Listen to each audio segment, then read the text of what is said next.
बहुत बहुत स्वागत है दोस्तों आप सभी का। आज की ये वीडियो बहुत ज्यादा इंपॉर्टेंट होने वाली है क्लास 12th के पॉलिटिकल साइंस यानी कि राजनीतिक विज्ञान सब्जेक्ट के लिए। बेसिकली बच्चों, पॉलिटिकल साइंस का आपका जो प्री बोर्ड का एग्जाम होने वाला है 23 दिसंबर 2022 को, ठीक है। इस दिन आपके पॉलिटिकल साइंस के प्री बोर्ड एग्जाम के लिए इस वीडियो में हम एक और इंपॉर्टेंट सैंपल क्वेश्चन पेपर को सॉल्व करने वाले हैं और हर एक क्वेश्चन आंसर को बहुत आसान तरीके से यहाँ पे समझेंगे, ठीक है बच्चों। और इससे पहले भी मैं आपके लिए आपके पॉलिटिकल साइंस के प्री बोर्ड एग्जाम के लिए एक सैंपल पेपर आपको सॉल्व करवा चुका हूं। अगर आपने वीडियो नहीं देखी है तो आप चैनल पे जाइए और देख सकते हैं, ठीक है। तो आज की ये वीडियो आपके पॉलिटिकल साइंस के प्री बोर्ड एग्जाम के लिए भी इंपॉर्टेंट है, साथ ही 2023 में पॉलिटिकल साइंस का आपका जो बोर्ड का एग्जाम होगा ये वीडियो उसके लिए भी बहुत ज्यादा इंपॉर्टेंट है, ठीक है। क्योंकि पेपर का पैटर्न सिलेबस सब सेम ही होता है प्री बोर्ड या बोर्ड, ठीक है। और हाँ, ये जो पूरा का पूरा क्वेश्चन पेपर रहेगा इसे मैं आपको कंप्लीटली हिंदी मीडियम में बहुत अच्छे तरीके से समझाऊंगा। इवन वे बच्चे जो इंग्लिश मीडियम से पढ़ाई करते हैं उनके लिए भी यहाँ पे हर एक क्वेश्चन का आंसर आपको दिखाया जाएगा, तो आप सभी जो है कंप्लीटली जरूर देखिएगा, ठीक है। जिन बच्चों को पेपर का पैटर्न पता है अच्छी बात है, जिन्हें नहीं पता उन्हें मैं बता दूं कि टाइमिंग आपकी जो वो 3 घंटे की रहेगी और टोटल जो आपका पेपर है वो 80 नंबर का आएगा, ठीक है। पेपर जो है वो आपका 5 सेक्शन में डिवाइड रहेगा, जिसमें सेक्शन ए में जो है वो टोटल आपके 12 जो क्वेश्चन है वो एमसीक्यू रहेंगे, ठीक है। और सेक्शन बी में आपके 2 मार्क्स के टोटल 6 क्वेश्चन आएंगे और सेक्शन सी में आपके 4 मार्क्स के जो है वो 5 क्वेश्चन आएंगे और सेक्शन डी में 4 मार्क्स के 3 क्वेश्चन होंगे, एक पैसेज, एक कार्टून और एक मानचित्र वाला। पैसेज कार्टून वाले ये जो दोनों क्वेश्चन है ये आपके एमसीक्यू आएंगे, ठीक है। एमसीक्यू आएंगे दोनों के दोनों।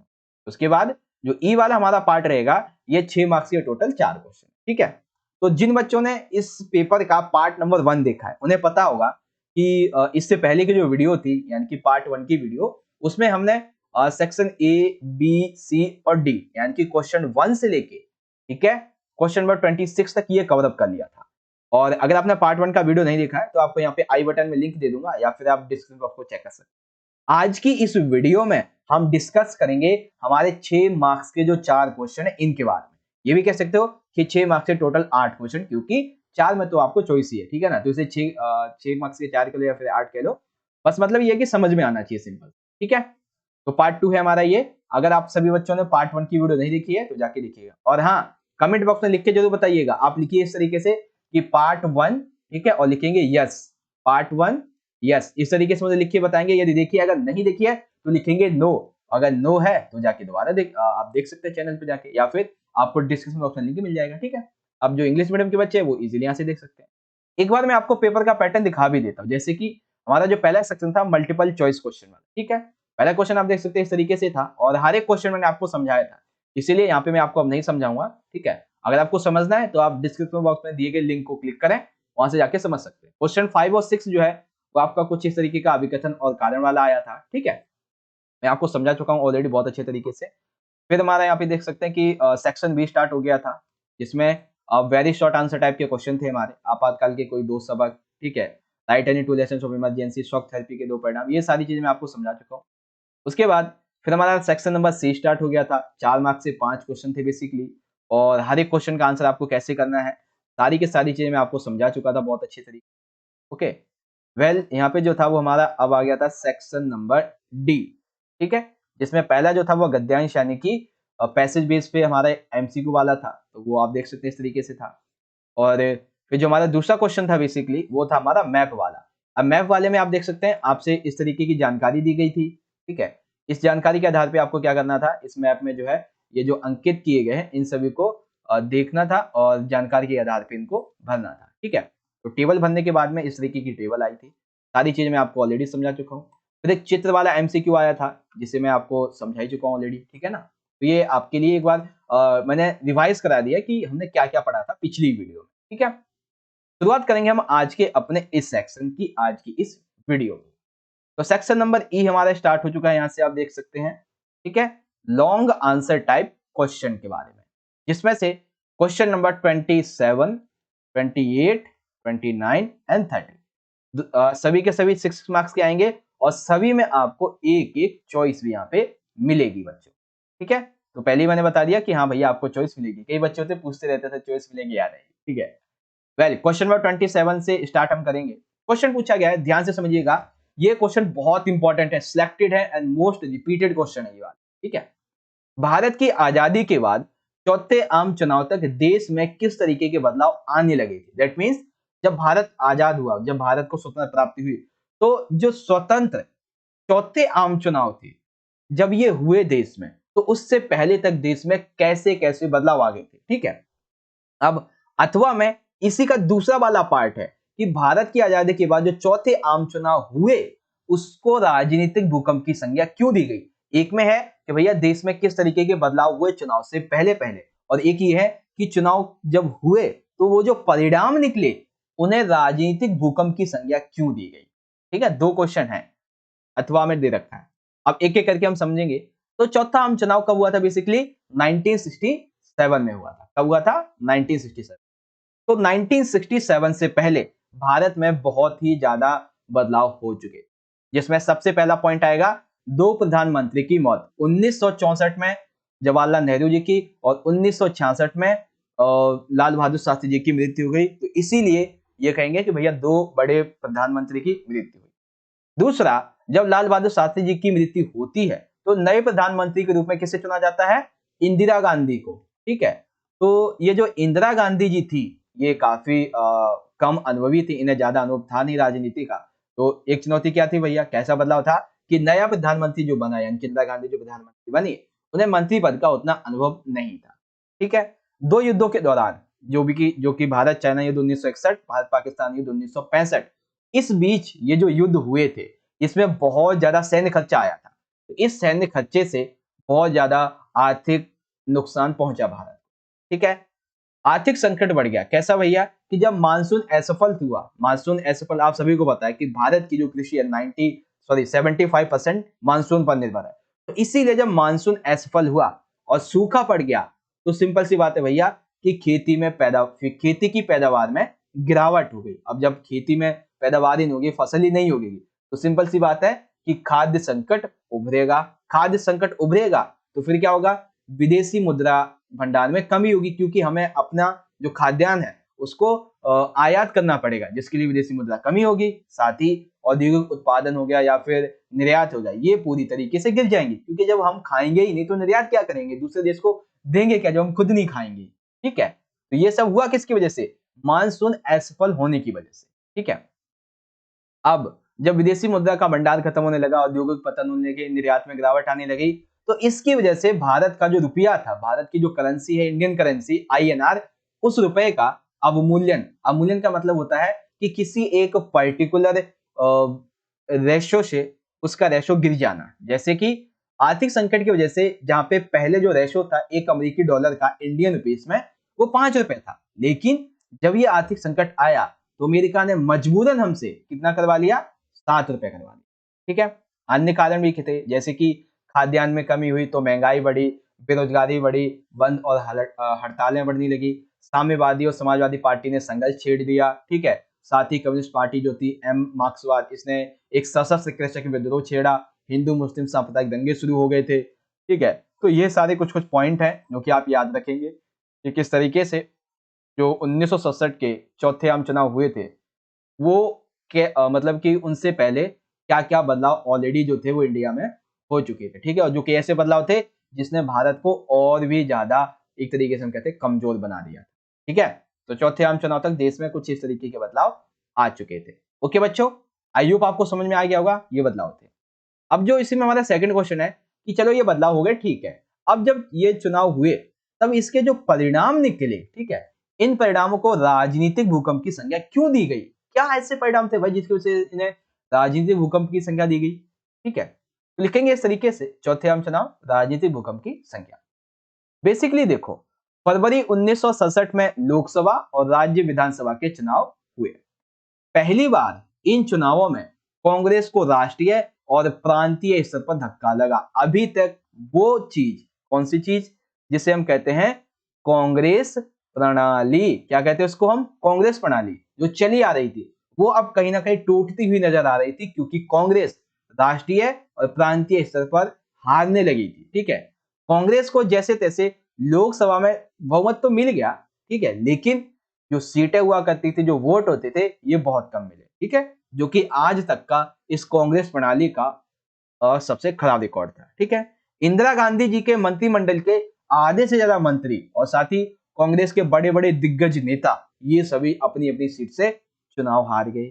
कांग्रेस को 7 राज्यों में बहुमत नहीं मिला। वह कांग्रेस जिसने पूरे भारत में राज किया था, आज जब 1967 का समय आया तो इस समय उसे 7 राज्यों में बहुमत नहीं मिला। और देखो 7 राज्यों में तो पूर्ण बहुमत नहीं मिला और 2 ऐसे अन्य राज्य थे जहां पे दल बदल होता था, जिसकी वजह से ये पार्टी अपनी सरकार नहीं बना पाई। अब वो 9 राज्य कौन कौन से थे? तो पंजाब, हरियाणा, उत्तर प्रदेश, मध्य प्रदेश, बिहार, पश्चिम बंगाल, उड़ीसा और मद्रास तथा केरल। ये ऐसे राज्य थे जहां पे कांग्रेस पूर्ण तरीके से अपनी सरकार नहीं बना पाई। साथ ही इसमें से एक में तो जो मद्रास है, यहाँ पे सरकार तो नहीं बना पाई, चलो ठीक है। मद्रास में गैर कांग्रेसी दल क्षेत्रीय पार्टी, हाँ क्षेत्रीय पार्टी जिसका नाम था द्रविड़ मुनेत्र कषगम, इसने पूर्ण बहुमत हासिल किया और अपनी सरकार बनाई। ठीक है, अब आपको समझ में आ गया कि किस तरीके से जो ये चुनाव हुए थे, क्यों हम इन्हें भूकंप की संज्ञा देते हैं कांग्रेस के लिए, बेसिक से कॉन्सेप्ट। ठीक बच्चों, आई होप आपको ये छोटा सा जो क्वेश्चन का आंसर है आसानी से समझ में आ गया होगा। ठीक है, तो भैया क्यों बोलते हैं? क्योंकि बेसिकली कांग्रेस को पहली बार राष्ट्रीय और प्रांतीय स्तर पर इतना बड़ा गहरा धक्का मिला। लोकसभा में कुछ टाइम के लिए बहुमत तो मिल गया सही से, लेकिन सीटें और जो वोट मिले थे उनका प्रतिशत बहुत कम था, जिसकी वजह से इनका रिकॉर्ड खराब माना जाता है। इनके खुद के मंत्रिमंडल के आधे से ज्यादा मंत्री हार चुके थे और कांग्रेस के दिग्गज नेता ये भी चुनाव हार चुके थे। 7 राज्य इसके हाथ से निकल चुके थे। 2 राज्यों में दल बदल होता, इसकी वजह से ये अपने पार्टी की सरकार नहीं बना पाई। अब कई बच्चे कहेंगे सर जी कांग्रेस के दिग्गज नेता कौन थे? कांग्रेस के दिग्गज नेता के कामराज तमिलनाडु से, एस के पाटिल महाराष्ट्र से, अतुल्य घोष बंगाल से, के बी सहाय बिहार से। ठीक है, तो ये क्या है? ये वो नेता है। कौन से नेता? जो कांग्रेस में खुद को मजबूत मानते थे, कांग्रेस में जिनकी उस समय चलती थी। ठीक है, ये सारी चीजें। ओके, और आपसे क्वेश्चन भी पूछा जा सकता है कांग्रेस के दिग्गज नेता के रूप में कौन कौन थे या फिर शामिल हैं, और या फिर आपसे राज्य दे दिए जाएंगे, नाम दे दिया जाएगा, फिर आपसे पूछा जाएगा इसका मिलान करो। कैसे भी क्वेश्चन आ सकता है। ठीक है, वेल आई होप आपको ये कंप्लीटली समझ में आ गया होगा क्यों देते हैं भैया भूकंप की संख्या इनको। आप इजीली इन सभी को रीड आउट कर सकते हैं। ओके, अब क्वेश्चन नंबर इसी को इंग्लिश में देखेंगे तो इस तरीके से, after India's independence what kind of changes were coming in the country till the 4th general election. तो क्या क्या थे भाई वो आप देख सकते हैं। Death of 2 prime ministers and another जो इंपॉर्टेंट पॉइंट्स है वो आप देख सकते हैं। ठीक है, फिर इकोनॉमिक क्राइसिस क्या था, साथ ही उसके बाद अदर क्राइसिस क्या थे, और बाकी के जो पॉइंट्स हैं वो भी आप देख सकते हैं। ठीक है, डेवल्यूशन ऑफ रूपी, ये सारी चीजें। अब सेकंड क्वेश्चन जो था हमारा उसमें पूछा गया था कि why is the 4th general election after India independence called a political earthquake. क्यों कहते हैं भैया हम इन्हें political earthquake? Because of that, आप यहाँ पे इन सभी पॉइंट को रीड आउट कर लीजिए और इन्हें आप लिख सकते हैं। ठीक है, 1-2 पॉइंट और है, ये रहे। अब जो हमारा क्वेश्चन है वो बेसिकली है वैश्वीकरण के बारे में। तो देखिए भैया वैश्वीकरण के बारे में क्या क्वेश्चन है। क्वेश्चन है, क्या आप इस तर्क से सहमत हैं कि वैश्वीकरण से सांस्कृतिक विभिन्नता बढ़ रही है? कथन के संबंध में वैश्वीकरण के सांस्कृतिक परिणाम लिखिए। बेसिकली हमको क्या बताना है कि वैश्वीकरण के जो सांस्कृतिक परिणाम है ये हमें समझाने। ठीक है, और अथवा में क्या है कि भैया वैश्वीकरण ने भारत को कैसे प्रभावित किया है और भारत कैसे वैश्वीकरण को प्रभावित कर रहा है। एक तो क्या है कि वैश्वीकरण ने स्वयं भारत को कैसे किया, और दूसरा है कि भारत खुद वैश्वीकरण को कैसे प्रभावित कर रहा है। ठीक है, तो दोनों दो क्वेश्चन है, दोनों के दोनों वैश्वीकरण के बारे में है। तो पहला हम देखेंगे वैश्वीकरण के सांस्कृतिक परिणाम के बारे में। ठीक है, तो देखिए सबसे पहले जब भी आपको वैश्वीकरण के परिणाम की बात पूछी जाए तो याद रखें आपसे सकारात्मक जो परिणाम है वो भी पूछे जा रहे हैं और नकारात्मक। तो पहले हम वैश्वीकरण के सांस्कृतिक परिणाम में सकारात्मक देखें। तो संस्कृति के वैश्वीकरण होने के कारण लोगों के खान पान, रहन सहन आदि जो आदतें हैं इन सभी में बदलाव आ रहा है। लोग नई नई खान पान रहन सहन को अपना रहे हैं। ठीक है, जिससे उन्हें अच्छा भी लगता है, सकारात्मकता आती है। दूसरा है पश्चिमी संस्कृति। बेसिकली आज दुनिया में जितने भी देश हैं, जितने भी लोग हैं, वो पश्चिमी संस्कृति को अपना रहे हैं, जिससे पश्चिमी संस्कृति का बहुत तेजी से फैलाव हो रहा है। तीसरा, विचारों का खुलापन। इसका मतलब क्या है? तो बेसिकली हुआ कुछ यूं कि जब संस्कृति का विकास हुआ तो लोगों के विचार में खुलापन आया, जिसकी वजह से वे लोग अपनी बातों को दूसरे के सामने प्रकट कर सकते हैं, अपनी बातों को दूसरे के सामने रख सकते हैं। ठीक है। चौथा है मिली-जुली संस्कृति का विकास। जैसा कि अभी हमने देखा कि संस्कृति का वैश्वीकरण हो गया। इसकी वजह से आज एक देश की संस्कृति दूसरे अन्य देश में जाती रही है तथा जो संस्कृति वो आपस में मिल जाती है और एक मिली-जुली संस्कृति का फिर विकास होता है। ठीक है। और भी इसमें एक पॉइंट है कि महिलाओं की स्थिति में सुधार। इसका मतलब क्या है भाई? कई बच्चे कहेंगे सर जी ये भी आ सकता है।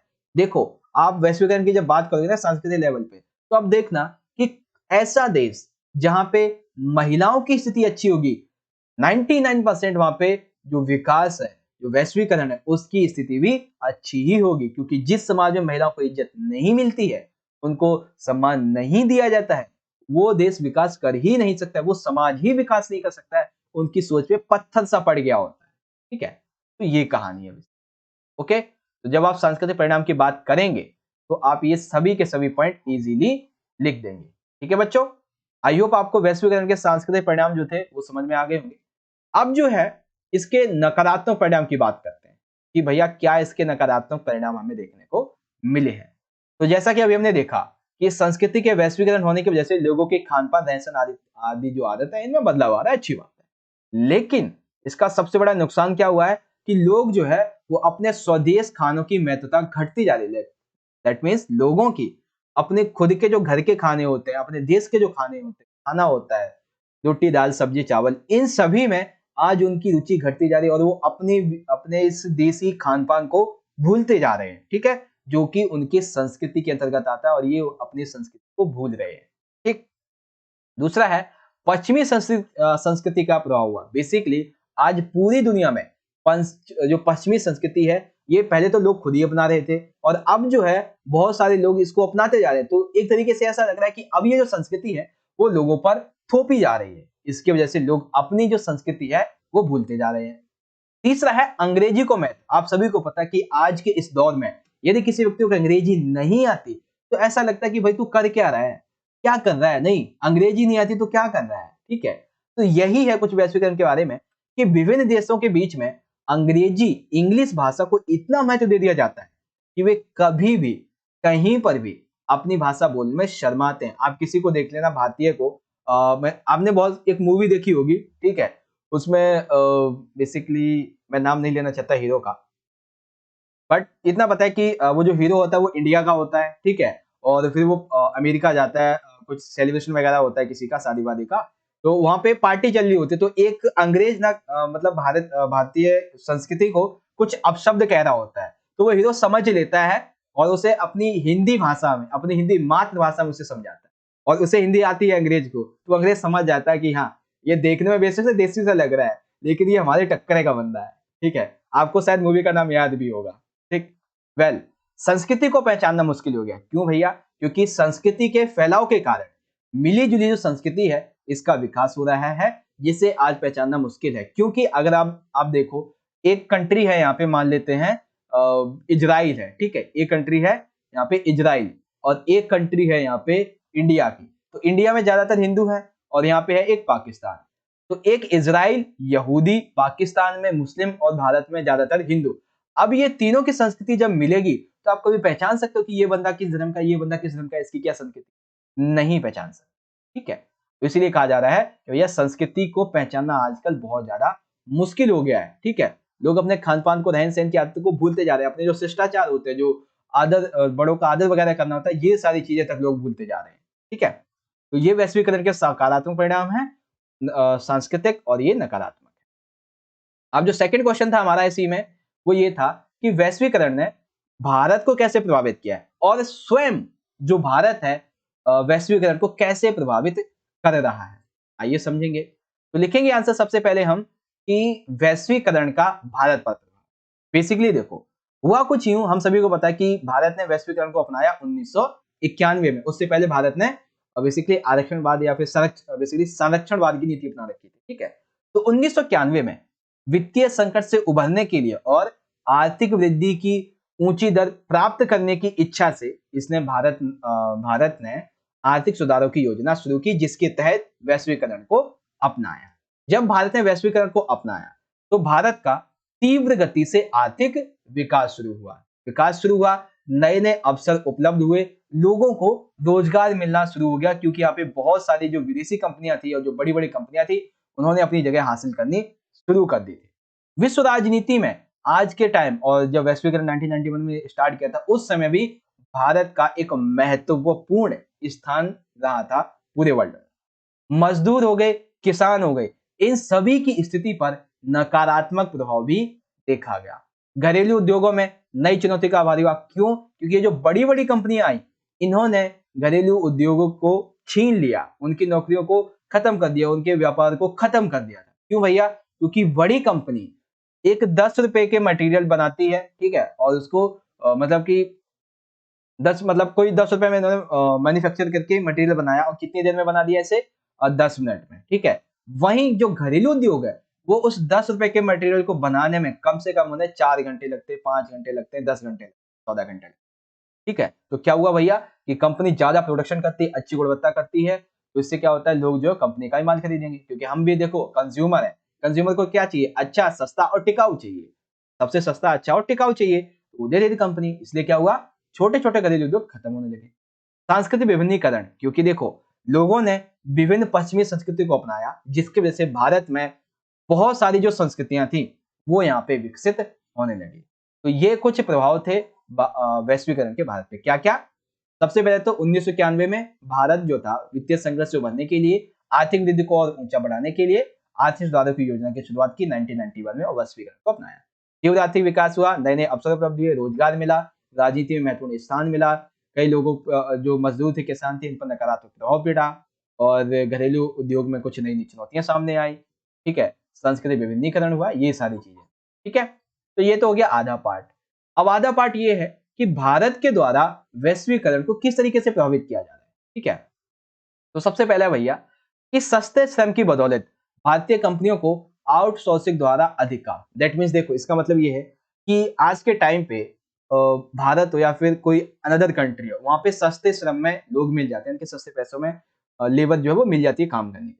तो भारतीय जो कंपनी आज के टाइम पे आप देखोगे यूएसए यानी कि अमेरिका में, सॉरी यूएसए तो अलग हो गया, मतलब कि अमेरिका, चाइना और सिंगापुर वगैरह, यहाँ पे बहुत सारी भारतीय कंपनियां, वो किस लिए है? इट्स आउटसोर्सिंग के द्वारा ही। क्यों? क्योंकि भैया वहां पे श्रम अच्छा खासा मिल जाता है और भारत की कंपनी वहां पे अच्छा स्टडी भी कर पा रही है, ठीक है। अत्यधिक युवा जनसंख्या एवं क्रय शक्ति में वृद्धि के द्वारा विकसित देशों में भारत के प्रति आकर्षण। देखो भारत की जनसंख्या जो है, आप सभी को पता है, भारत जो वो जनसंख्या के मामले में पहले दूसरे नंबर पे था, अब तो पहले नंबर पे आ गया। जनगणना हुई नहीं, होगी तो पता चल जाएगा, ठीक है।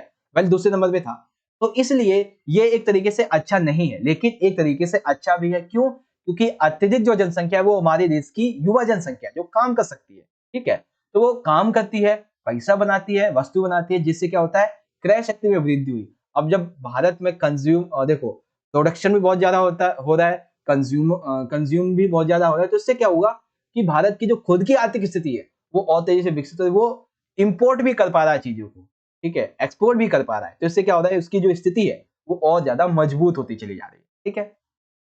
कंप्यूटर और प्रौद्योगिकी के क्षेत्र में तेजी से विकास करके अपना प्रभुत्व जमाना। दैट मीन्स भारत जो है अभी के टाइम पे आप देखोगे तो इसने बहुत सारे जो अंदर कंट्रीज हैं उनके कुछ इलेक्ट्रॉनिक गैजेट्स को बैन कर रखा है, और भारत स्वयं जो है अपना एक मिशन चलाया हुआ है इसने, मेक इन इंडिया, ठीक है, मेक इन इंडिया। तो भारत बहुत सारे इलेक्ट्रॉनिक गैजेट्स को, इवन हथियारों को भी स्वयं ही बना रहा है। तो इससे क्या हो रहा है कि कंप्यूटर वगैरह मामले में, टेक्नोलॉजी के मामले में अब जो है वो खुद अपना प्रभुत्व जमा रहा है, ठीक है। आर्थिक वैश्वीकरण का विरोध, वामपंथी के राजनीतिक दल इंडियन सोशल फॉर्म है। ये विरोध कहां से आ गया? वेल आप इसे भूल जाओ, यहाँ पे नहीं लिखना, लेकिन हाँ याद रखिएगा कि जो वैश्वीकरण है इसका विरोध आर्थिक तौर पे जो वामपंथी हैं ये भी करते हैं, और इंडियन सोशल फॉर्म जो है ये भी करती है, ठीक है। तो आप इन सभी चीजों को याद रखेंगे। तो अब आप समझ गए कि भारत द्वारा वैश्वीकरण को किस तरीके से प्रभावित किया जा रहा है। ओके बच्चों, चलिए अब बढ़ते हैं आगे की तरफ। उससे पहले आप इसको चाहो तो दोबारा देख सकते हो, ठीक है, दोनों क्वेश्चन है।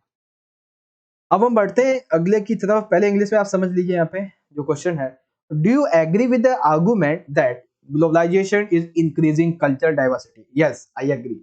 Right the cultural consequences of globalisation in the context of this statement. तो चलो भैया, स्टेटमेंट दे दी है, अब हम लिखेंगे तो सबसे पहले जो पॉजिटिव इसके बातें हैं वो लिख देंगे। आप इन पॉजिटिव जो भी कॉन्सिक्वेंसेस हैं, रिजल्ट्स हैं, उसके बारे में आप ये सारे के सारे पॉइंट लिखेंगे।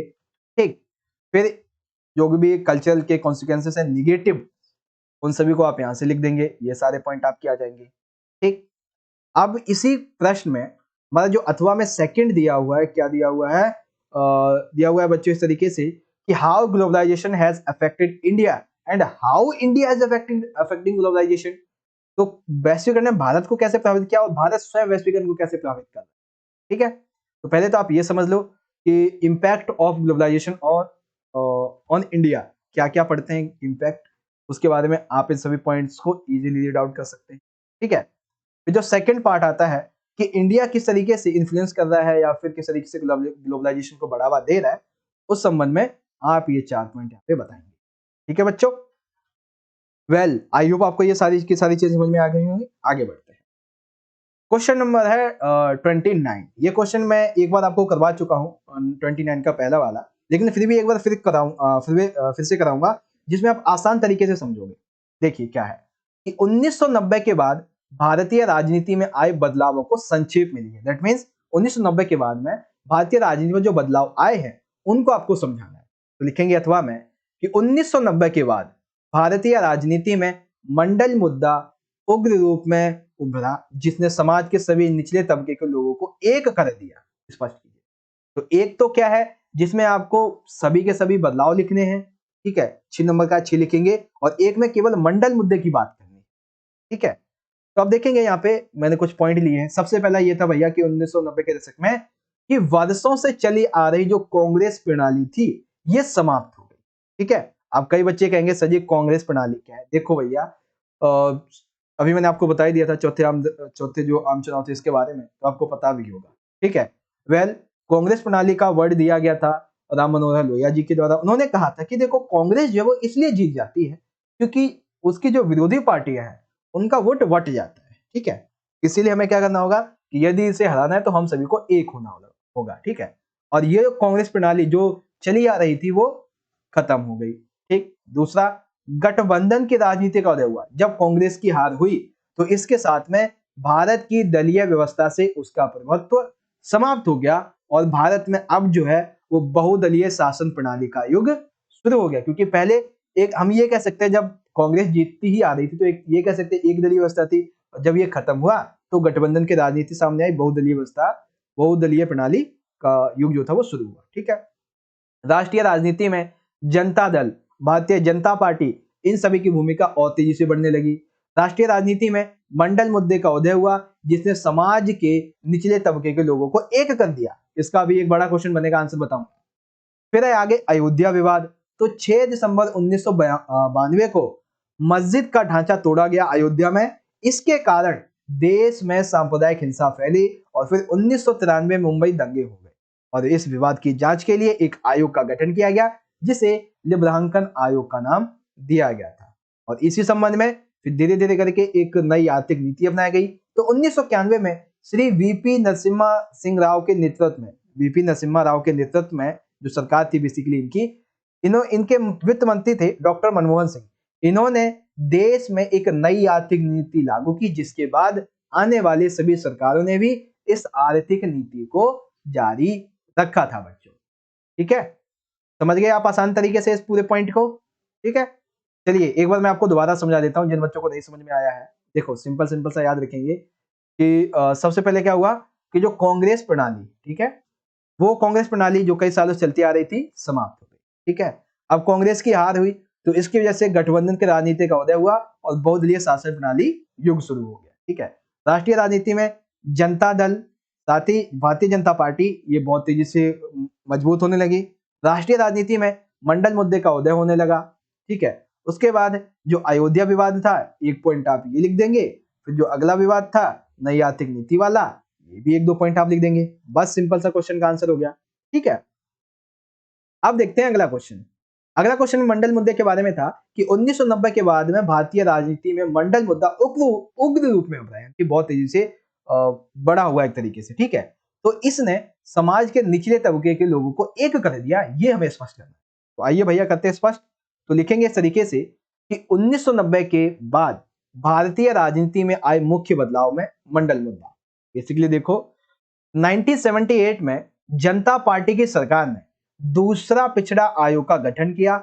इसके अध्यक्ष बिंदेश्वरी प्रसाद मंडल थे, इसलिए इसे मंडल आयोग के नाम से जाना जाता है। ठीक है, तो याद रखेंगे बेसिकली क्या याद रखेंगे कि 1978 में जनता पार्टी की सरकार ने पिछड़ा आयोग का गठन किया था। ठीक है, ताकि लोगों को आरक्षण वगैरह देने की बात की जा सके। इसके अध्यक्ष थे बिंदेश्वरी प्रसाद मंडल, इसीलिए इसको मंडल आयोग कहते थे।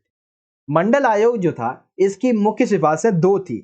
पहली सिफारिश ये थी भाई कि जो अन्य पिछड़ा वर्ग है यानी कि ओबीसी, इसको सरकारी नौकरियों में कम से कम 27% का आरक्षण दिया जाए। साथ ही ओबीसी के लोगों के लिए जो भूमि सुधार कानून बनाए गए हैं वो लागू किए जाए। ठीक है, ये इनकी दूसरी सिफारिश थी।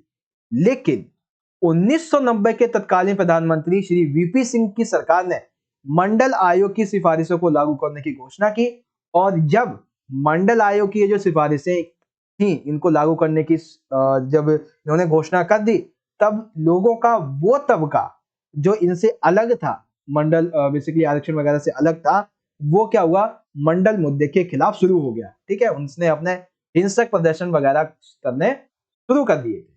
ठीक है, याद रखेंगे इस तरीके से। देखो बेसिक सा सिंपल सा फॉर्मेट है कि भैया 1978 में जनता पार्टी की सरकार ने दूसरा पिछड़ा आयोग का गठन किया, जिसके अध्यक्ष थे बिंदेश्वरी प्रसाद मंडल, इसी से मंडल आयोग कहते हैं। मंडल आयोग ने सिफारिशों में कहा कि जो अन्य पिछड़ा वर्ग यानी कि ओबीसी, इसे सरकारी नौकरी में 27% का आरक्षण दो और भूमि सुधार के नियम लागू करो। ठीक है, इसी को देखते हुए 1990 में तत्कालीन प्रधानमंत्री श्री वीपी सिंह ने कहा कि ठीक है हम लागू करते हैं जो मंडल आयोग की सिफारिश है उनको। लेकिन इसको एक चीज ये भूल गए कि जितने भी इसके अलावा अन्य समुदाय के लोग हैं वो इसका विरोध करेंगे, और हुआ भी ऐसा ही।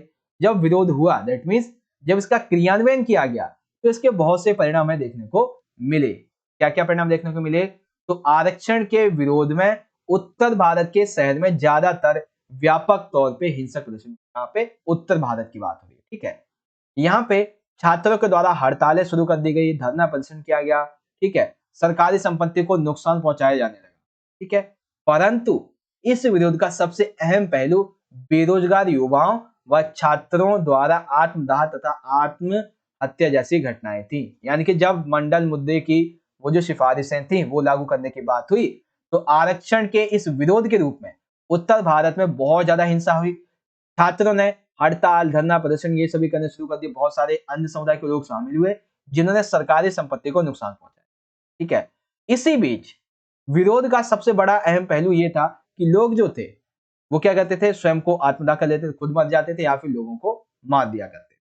ठीक है, और साथ ही खुद जल जाते थे या फिर खुद अपने आप को मार लेते थे। दिल्ली विश्वविद्यालय के छात्र जिनका नाम था राजीव गोस्वामी, इनके द्वारा राजीव गोस्वामी द्वारा सरकार के फैसले के खिलाफ सर्वप्रथम आत्मदाह का प्रयास किया गया। अगर आपसे क्वेश्चन पूछा जाए क्या कि मंडल मुद्दे की सिफारिशें जब लागू की गई तो उस संबंध में सबसे पहले आत्मदाह करने वाला व्यक्ति का क्या नाम था, तो याद रखिए एक छात्र था दिल्ली यूनिवर्सिटी का राजीव गोस्वामी।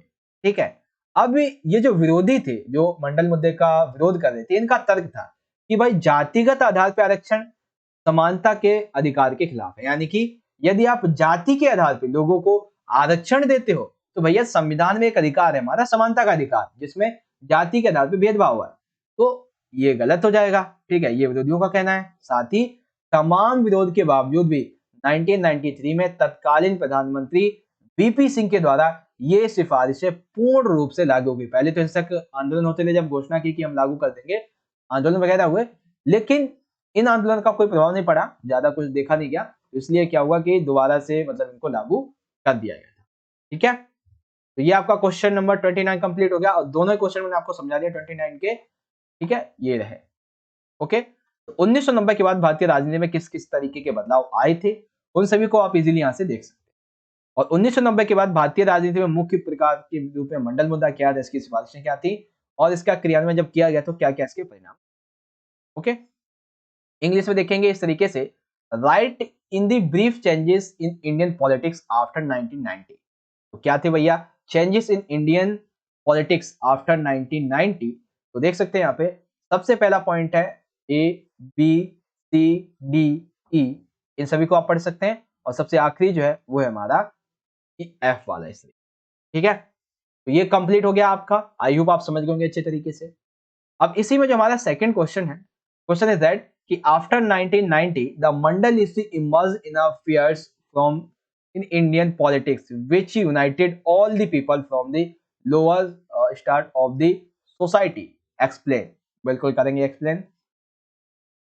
देखिए यहाँ पे हो जाता है, हाँ, major changes in the politics after 1990 Mandal issue. तो इस संबंध में पहले ये था क्या, ठीक है, इसकी मेन रिकमेंडेशन क्या क्या थी, और जब लागू किया गया तो हिंसक प्रदर्शन हुए, और जब लागू करने के मात्र घोषणा की गई कि हम ऐसा करेंगे, तो इस संबंध में आपने देखा कि किस तरीके से यहाँ पे जो पॉइंट थे वो आपको लिख, सारे के सारे आप यहाँ पे देखिए सर। ओके बच्चों, वेल आगे बढ़ते हैं।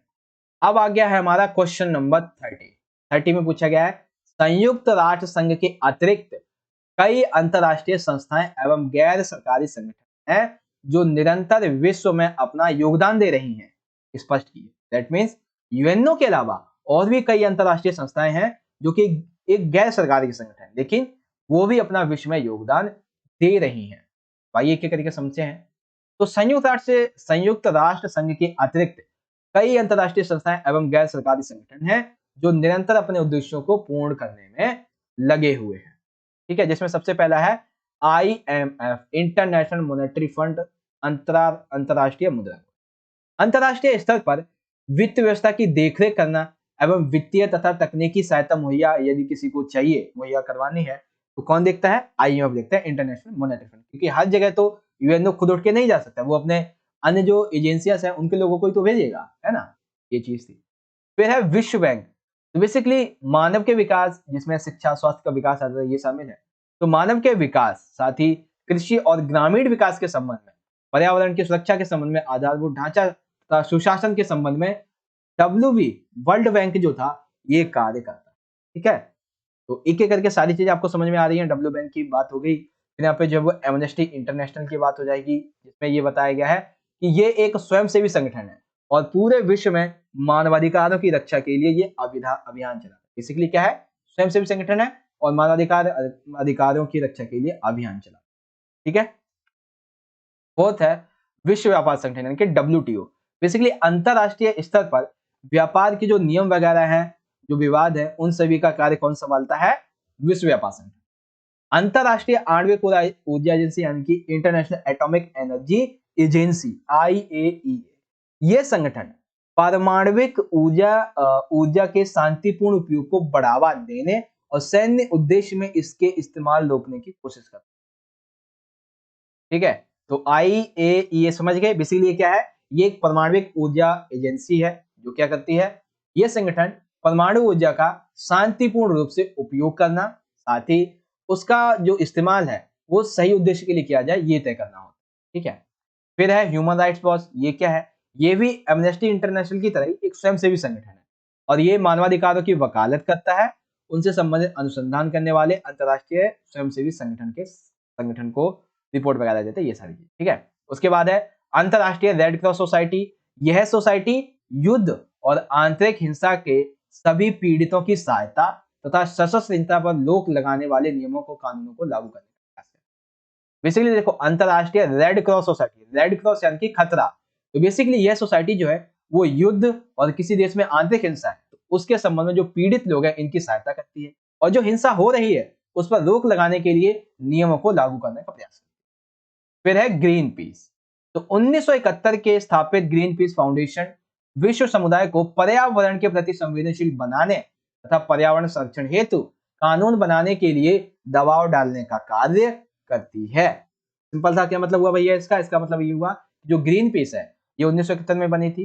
ये बेसिकली एक फाउंडेशन है जो विश्व समुदाय को पर्यावरण के प्रति संवेदनशील बनाने में, यानी कि ग्रीन पीस नाम से पता चलता है पर्यावरण के रक्षक के रूप में बेसिकली, ठीक है। तो ये सारी चीजें हैं, एक एक करके आप चाहो तो इन्हें एक एक करके दोबारा देख सकते हो, ठीक है। इसमें से सबसे पहला इंटरनेशनल मॉनेटरी फंड है जो कि अंतरराष्ट्रीय स्तर पर वित्त की देखरेख करता है, लोगों को वित्त की, कंट्रीज को वित्त की सहायता देती है। वर्ल्ड बैंक मानवीय विकास, ग्रामीण विकास, पर्यावरण सुरक्षा, आधारभूत, ये सारी चीजों को काम करता है। एमनेटली इंटरनेशनल मानवाधिकारों की रक्षा के लिए अभियान चलाता है, स्वयंसेवी संगठन है। WTO व्यापार मुद्दे, व्यापार मतभेद, व्यापार नियम वगैरह ये सारी चीजें देखता है, और बाकी मतलब नाम के अकॉर्डिंग ये सारी चीजें, ठीक है। तो आप इन सभी को इजीली यहाँ से रीड आउट भी कर सकते हैं और आसानी से समझ। ओके बच्चों, वेल क्वेश्चन नंबर हमारा जो 30 था, इसका पार्ट 1 हमारा कंप्लीट हो चुका है, 40 मिनट हो भी चुके हैं। 30 का सेकंड क्वेश्चन है बच्चों कि सुरक्षा परिषद के कार्य लिखते हुए इसमें सुधार की व्याख्या की, ठीक है। तो सुरक्षा परिषद के कार्य क्या है और इसमें सुधार क्या क्या हो सकते हैं ये हमें समझ। तो लिखेंगे बेसिकली सुरक्षा परिषद के कार्य कह लो, संरचना कह लो, थोड़ा सा यहाँ पे हमने घुमा दिया है। तो सुरक्षा परिषद की संरचना, बेसिकली सुरक्षा परिषद में टोटल 15 सदस्य होते हैं, ठीक है, जिसमें 5 स्थायी होते हैं और 10 अस्थायी होते हैं। 5 स्थायी हैं, इसमें अमेरिका, फ्रांस, ब्रिटेन, रूस और चाइना, और अस्थायी देश जो है वो बेसिकली 2 वर्ष के लिए चुने जाते हैं, और ये महासभा के द्वारा कार्यकाल के तुरंत बाद दोबारा नियुक्त नहीं किया। जैसे भारत जो अभी तक 2 से 3 बार यूएनओ का सदस्य देश बन चुका है, तो इससे क्या पता चलता है कि हाँ कोई व्यक्ति बन तो सकता है, लेकिन एक बहुत बड़े टाइम पीरियड की बात नहीं, ठीक है। क्योंकि आप एक थोड़ा सा लॉजिक लगाओ कि टोटल है 10 अस्थायी सदस्य, यदि हम हर साल भी, असल नहीं, अगर 2 साल के हिसाब से देखा जाए तो 20 सालों में टोटल जो है वो कितनी बार चुनाव होंगे, 10 बार, और हर बार 10 चुने जाएंगे, तो यानी 10 × 10। टोटल कंट्रीज कितनी है हमारी, टोटल कंट्रीज है मान लेते हैं 200, ठीक है, 195 कुछ प्लस है, 200 है, यानी कि तकरीबन 40 साल में एक से दो बार दूसरी बार कोई बंदा जो है वो जाके बन सकता है, ठीक है। लेकिन भारत 2 से 3 बार रह भी चुका है, ठीक है। इसके कार्य क्या है, तो सबसे पहला कार्य ये है भैया कि जितने भी देश हैं, इन देशों के बीच में किसी भी तरह का कोई भी विवाद हो उसको सुलझाने का काम। जो व्यक्ति, जो देश, बेसिकली व्यक्ति के संबंध में नहीं, देश के संबंध में होगा कि शांति भंग करने वाले को सजा देना, ठीक है, साथ ही विश्व में शांति बनाए रखना, ठीक है। क्या क्या कार्य है भैया कि पहले तो देशों में विवाद को सुलझाओ, ठीक है, विश्व में शांति बनाए रखो, और जो शांति को भंग करे उसको सजा सुना दो, बस ये चीज है बेसिक सी, ठीक है। तो आई होप आपको ये पॉइंट समझ में आ गया होगा सुरक्षा परिषद की जो संरचना है इसके बारे में। ओके बच्चों, अब जो हमारा इसी में पार्ट नंबर 2 है वो ये है कि भाई सुरक्षा परिषद में आखिर हमें क्या क्या सुधार चाहिए, ठीक। तो सबसे पहला पॉइंट देखिए यहाँ पे ये है कि सदस्य संख्या में वृद्धि। हम सभी को पता है कि 1945 में जो यूएनओ था वो 51 देशों के द्वारा स्थापित इस यूएनओ संगठन में आज वर्तमान में 193 से भी ज्यादा देश शामिल है, लेकिन सुरक्षा परिषद के साथ में मजाल किसने छेड़खानी कर दी, उसमें 5 ही हैं, ठीक है। संयुक्त राष्ट्र संघ की जो आम सभा है इसमें ज्यादातर जो बंदे हैं, जो देश हैं, बेसिकली वो कौन से, विकासशील वाले देश। तो इसी वजह से, इसी कारण सुरक्षा के मामले में, सुरक्षा परिषद के फैसलों में ये जो विकासशील सदस्य देश हैं इन सभी देशों को भी सुननी जानी चाहिए, ठीक है, ताकि वो एक तरीके से होता है ना कि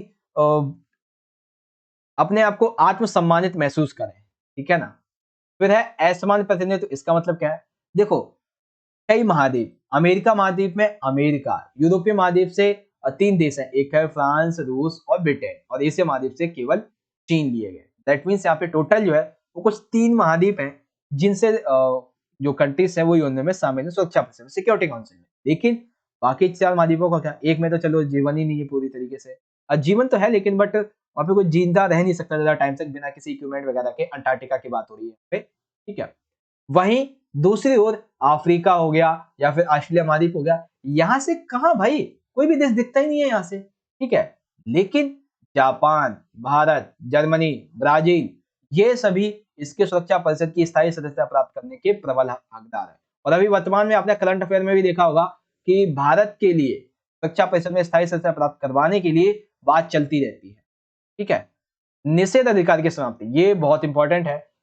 बेसिकली स्थायी सदस्यों को एक खास तरह की शक्ति प्राप्त है जिसे वीटो कहते हैं, यानी कि निषेध अधिकार कहते हैं, जिसके एकमात्र उपयोग से प्रस्ताव पारित करने से रोका जा सकता है। दैट मीन्स मान लेते हैं टोटल 5 सदस्य, इसमें से 4 सदस्य जाते हैं कि भैया $1 को हमें INR 10 करना चाहिए, ठीक है। लेकिन जो 5वां बंदा वो कहता है भैया ये गलत कर रहे हो तुम, मैं यहाँ पे अपना वीटो यूज करूंगा, और 4 बंदों की जो $1 के अकॉर्डिंग 10 रुपया था ये मनसा खत्म हो जाएगी, इतनी पावर है केवल एक उसमें। तो ये क्या है, इससे ये लगता है कि कार्य प्रणाली जो है ना सुरक्षा परिषद की वो अलोकतांत्रिक है, ठीक है। लगभग आज तक 250 बार वीटो का प्रयोग हो चुका है, जिसमें केवल और केवल रूस ने आधे बार यानी कि लगभग 122 बार अपनी वीटो पावर का यहाँ पे उपयोग किया है। ठीक है, तो ये चीजें थी, आई होप आपको समझ में आ गया होगा अच्छे तरीके से। मैं आपको एक बार दोबारा दिखा देता हूँ चाहे तो। सबसे पहले था भाई कि सुरक्षा परिषद जो थी इसके बारे में हम बात कर रहे थे यहाँ पे।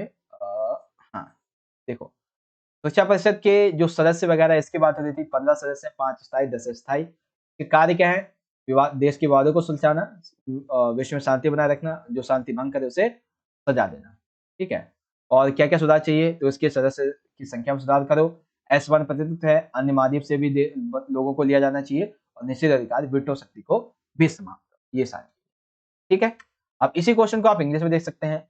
Apart from the United Nations there are many international organizations and non-governmental organizations which are continuously contributing to the world. Explain basically.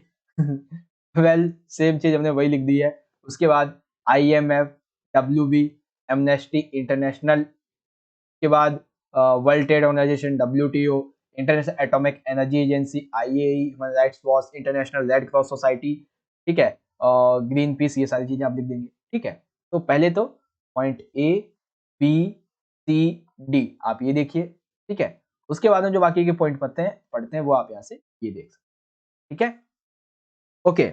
अब हमसे यहाँ पे जो दूसरा क्वेश्चन पूछा गया था कि सिक्योरिटी काउंसिल का स्ट्रक्चर क्या है। ठीक है, तो स्ट्रक्चर के बारे में आप ये 4 पॉइंट लिखेंगे।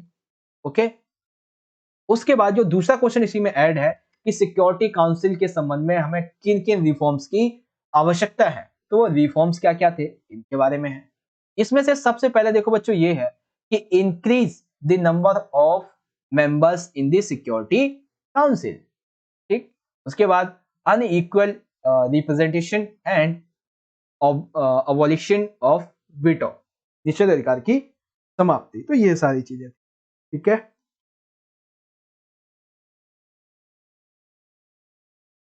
आई होप आपको ये सारी चीजें समझ में आ गई होंगी। तो इस तरह से बच्चों आज का हमारा ये जो पेपर था इसको हमने कंप्लीटली बहुत अच्छे तरीके से यहाँ पे समझ लिया है। ठीक है, तो बेसिकली ये सेक्शन ई था हमारा जिसे हमने आज की इस वीडियो में कंप्लीटली समझ लिया है। वे बच्चे जिन्होंने इसका पार्ट नंबर ABCD ये सभी नहीं देखे हैं तो जाके देख लीजिएगा। जैसे सेक्शन नंबर C में क्वेश्चन था भारत की परमाणु नीति के प्रमुख सिद्धांत क्या थे, तो इन सभी को मैंने आपको पार्ट 1 में बहुत अच्छे तरीके से बच्चों समझाया हुआ हिंदी इंग्लिश में। भारत तथा आसियान के संबंधों को लिखिए ये भी बताया हुआ है। ठीक है, सारी के सारे क्वेश्चन समझा रखे हैं। अब इसी तरीके से एक क्वेश्चन था बेसिकली आपका पैसेज वाला, तो ये पैसेज मैं आपको समझा चुका था। ठीक है, एक सेकंड, एक काम करता हूँ ना, आपको ना मैप वाला एक बार दोबारा समझा देता हूँ। ठीक है, ये कई बच्चे होते हैं ना कि मैप को लेके उनको डाउट होता है, मैप वाला एक बार दोबारा समझा देता हूँ मैं आपको। देखिए, मैप वाले में क्वेश्चन पहला क्या है कि जिस राज्य से भापका के नेतृत्व में 1957 में सरकार बनाई गई थी, ठीक है, तो वो कौन सा राज्य था? तो वो राज्य था बच्चों केरल। ठीक है, जानकारी क्या है? जानकारी नंबर है हमारी 1। ओके, दूसरा है कि नेता श्यामा प्रसाद मुखर्जी से संबंधित राज्य, तो कौन सा भैया वो संबंधित राज्य, उसे बोलते हैं पश्चिम बंगाल। दैट मीन्स ये रहा जानकारी नंबर 2, इसको बोलते हैं पश्चिम, और फिर यहां पे लिखेंगे बंगाल, पश्चिम बंगाल। ठीक, जानकारी नंबर 3, पिछड़े वर्ग के लिए आरक्षण लागू करने वाले कर्पूरी ठाकुर से संबंधित राज्य, तो कौन से थे वो, कहां से थे बेसिकली, वो थे भैया बिहार से। ठीक है, तो जानकारी नंबर 3। जानकारी 4 है स्कूली छात्रों के लिए मिड डे मील कार्यक्रम शुरू करने वाले के कामराज का जो संबंधित राज्य है वो कौन सा है, तो वो है भैया यहाँ पे चौथा, जिसे हम प्यार से कहते हैं तमिलनाडु। क्या बोलते हैं? तमिलनाडु। ओके, अब एक एक करके आपको इसी में ऐसे भर देना है। ठीक है, पहले की जानकारी और अक्षर C है, दूसरी की जानकारी अक्षर और जो बाकी नाम है वो सारी। ठीक है, पहले ये मैंने आपको दोबारा इसलिए समझा दी, कई बच्चे कहेंगे सर जी मैप समझाया नहीं आपने, पेपर तो पूरा समझा दिया। ठीक है, उसके बाद चित्र आधारित क्वेश्चन तरीके के क्वेश्चन थे। तो इस तरीके से बच्चों आज की हमारी ये वीडियो यहाँ पे एंड होती है। यदि बच्चों आपको वीडियो अच्छी लगी हो तो ज्यादा से ज्यादा इस वीडियो को लाइक कीजिएगा, ज्यादा से ज्यादा लाइक कर दीजिए, और हाँ ज्यादा से ज्यादा इस वीडियो को शेयर भी कर दीजिए। ठीक है, आप जितना ज्यादा वीडियो को लाइक करेंगे, जितना ज्यादा वीडियो को लाइक करेंगे उतना ज्यादा हमारा और मोटिवेशन बढ़ेगा ऐसी ही और भी ज्यादा इंपॉर्टेंट वीडियोस बनाने के लिए, ठीक है। और ज्यादा से ज्यादा शेयर कीजिए, कमेंट बॉक्स में जरूर बताएं कि जो मैंने आज आपको समझाया वो आपको समझ में आया या नहीं, ठीक है। बाकी मिलते हैं आपसे अगली वीडियो में, तब तक के लिए आप सभी बढ़ते रहें और अपना ख्याल रखिएगा अच्छे से। ऑल द बेस्ट, धन्यवाद, जय हिंद, वंदे मातरम।